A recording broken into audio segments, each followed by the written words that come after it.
Back on ABC24 this week, I'm Richard Ransom, along with ABC24 political analyst Otis Sanford, Catherine Burgess with the Commercial Appeal, and Tawan Stout-Mitchell, political consultant. We're talking in this segment about some feathers ruffled, I guess would be fair to say, by State Representative G.A. Hardaway of Memphis, who took on the Memphis Shelby Crime Commission, which we've taken on before in this show.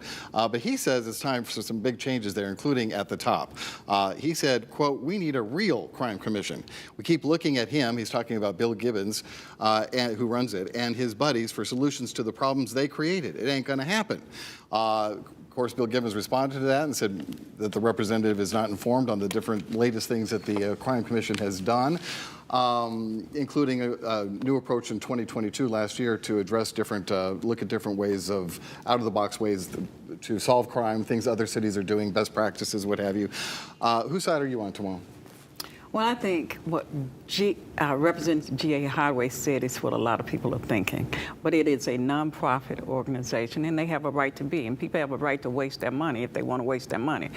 I think we need to be talking to our city and county leadership and letting them know we don't, as taxpayers, need to put any more dimes in that, but look at what we can do to better crime with those resources.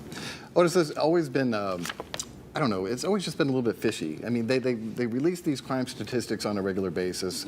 That's what I know about them. There really isn't a lot else that you do know about them, but they get an awful lot of money. The corporate donations are huge. In fact, anytime a reporter is trying to seriously take a look at where's the funding, what's their budget, it's very hard, it's very slippery. It's hard to really find out just where the funding comes from. Right. And that's always been a criticism that we've expressed about it on this show is what does it do really? Right. And it's valid criticism. I mean, we talked off the air about Wendy Thomas at MLK 50 has really been dogging them for more transparency, and they got mad at her and still tried to stonewall. Yeah, we do get the crime data from them, and I have no reason to doubt that that's accurate. But as far as its makeup, as far as what it's really doing beyond the crime data, I haven't heard a lot, and with all due respect to Bill Gibbons, I've known him for many years. There needs to be more transparency there. I think G.A. Hardaway is really harsh on him. London Lamar was somewhat defensive about it, but I do think more transparency is better.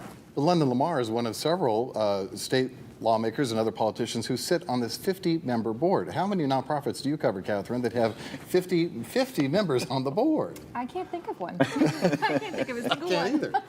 And as far as their data, it comes from the Memphis Police Department. That's so true. yeah, so you're taking information that they can compile and put on their own dashboard. This is So true. I don't see the.